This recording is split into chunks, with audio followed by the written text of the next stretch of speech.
I'm Abby Guthrie, Communications Manager for Educations.com, and I am here to interview the winner of our 2020 Study a Master's in Europe Scholarship. Her name is Lauren Jacobson. She's from the US, and she's studying at KIT and VU Amsterdam for her Master's in International Health. So welcome, Lauren. Hi, Abby. Thank you. Hi, so we're just going to get started with some questions to learn a little bit more about Lauren and about the process of the scholarship as well as her studies that she's started now.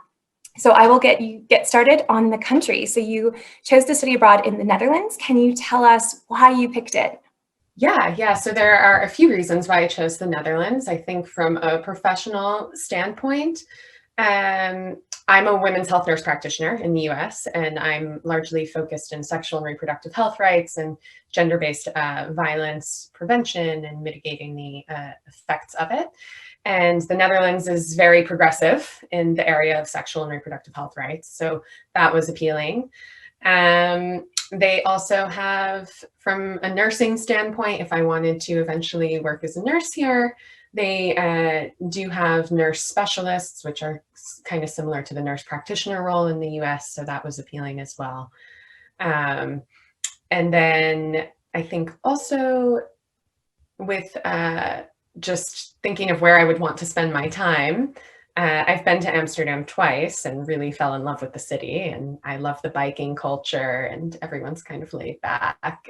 But there's still that cultural difference from the US. So I also didn't want to just go to an English speaking country, despite the fact that everyone here does speak really good English.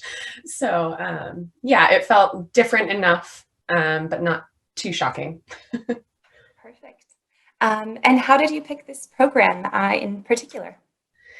Yeah, so when I was looking for programs, it started, I wasn't quite sure if I wanted to do international or global health or like a master's in public health. I actually asked a few of my former nursing professors what they thought, and them knowing my background and my goals, suggested the international health route because they know that I am also passionate about working with disadvantaged populations in low and middle income countries. And so that led me more towards the master's in international health because KIT also has a public health master's. And then within their master's, there's a lot of flexibility. So you have a core course, which I'm finishing now in the fall, that focuses on tropical medicine. But after that, you actually get to pick courses that focus on your content area. So for me, that's sexual and reproductive health rights. So I actually get to work with a content expert to pick the courses that I would like to take next and also formulate my thesis. Exciting. And why did you pick KIT as an institution? Yeah, so also for some of those reasons I just mentioned, but KIT is very focused on sustainable development, and they focus a lot on gender, and they have a whole sexual and reproductive health rights team as well. So even when I'm thinking about maybe my next steps after the master's, it's kind of an ideal place where I would see myself someday working. And I really like their overall mission. And then again, the flexibility of getting to kind of really narrow down and choose my path and focus area. Yeah, that's pretty much it. Sounds like a perfect match. I also just wanted to ask a little bit more about your background. So can you tell us a little bit more about where you're from and, kind of what has led you up to this point? Yeah. So I'm from Connecticut in the US. I did my undergraduate there as well at the University of New Haven. So I studied biology and forensic science there. So kind of early off, I got focused on human rights issues through the forensic science pathway. And then I learned quickly too that I wanted to provide care. I wasn't sure in which direction, whether nursing, physician's assistant, nurse practitioner, doctor, I wanted to head. But I started thinking about a way to integrate my desire to be a clinician with this forensic science background that I was also passionate about. And I think growing up, I have younger siblings. And so I watched like my mom and my stepmom be pregnant with my siblings. And I remember at a young age always taking a lot of interest in that and being very focused on women's health. And I've had the fortune of having a lot of strong women in my life. And so it was kind of natural that I went into women's health nurse practitioner. And so that came later. I went to Boston College for that bit. Yeah. And do you want to talk a little bit about your work as well? Yeah, so I worked as a nurse practitioner in Boston, a nurse and nurse practitioner in an obstetrics and gynecology department at Beth Israel Deaconess Medical Center for a couple years. I've worked in family planning as well, part-time, and I volunteer for Physicians for Human Rights. So I do forensic medical evaluations for asylum seekers. So Physicians for Human Rights does a lot of different things in the realm of human rights, but asylum seekers, when they come to the U.S., they create an affidavit telling their story of why they're seeking asylum, and their chance of getting asylum increases significantly. I don't remember the exact statistics, but it was something the last time I checked from 40% chance to 80-something% chance increase in getting asylum if they have a medical or psychological evaluation from a healthcare provider that's documenting the evidence of their trauma, whether it's psychological or medical. So I would do those evaluations, which involve interviewing people about their experiences and then looking at physical signs of trauma. Fantastic. Wonderful. And we also saw that you have worked as the Director of Communications and Administration for the Global Nursing Caucus. Can you tell us a little bit about that? Yeah, so the Global Nursing Caucus, I actually started volunteering there, I think in 2016. I had heard about it from a professor at Boston College who knew a professor at Boston University who had started this Global Nursing Caucus. And I was looking to kind of get more involved in global health and working with gender-based violence prevention. And she put me in contact with this woman, Monica Onyengo, who's on the board of directors as well at the Global Nursing Caucus. And she kind of became my mentor in this area, so gender-based violence and global health. And so I volunteered with them for a few years. And now I work very, very part-time as their Director of Communications and Administration, managing their website, helping promote global nursing opportunities, research, writing their monthly newsletter. And the Global Nursing Caucus's goal or mission is to advance the role of nurses in global health practice, education, and policy through advocacy, collaboration, engagement, and research. So this all kind of ties into now a lot of what I'm doing or learning about with my master's in international health. Great. I just wanted to ask you a few questions about the scholarship, and we had a lot of applicants to it, and I'm really curious if you would have any tips for people applying for scholarships, if that's in the future, or to other scholarships of any kind of help or insight, what tips you would give to them. Yeah, so I think my best advice for this particular scholarship is to be really honest and think about why you are interested in going abroad and what excites you.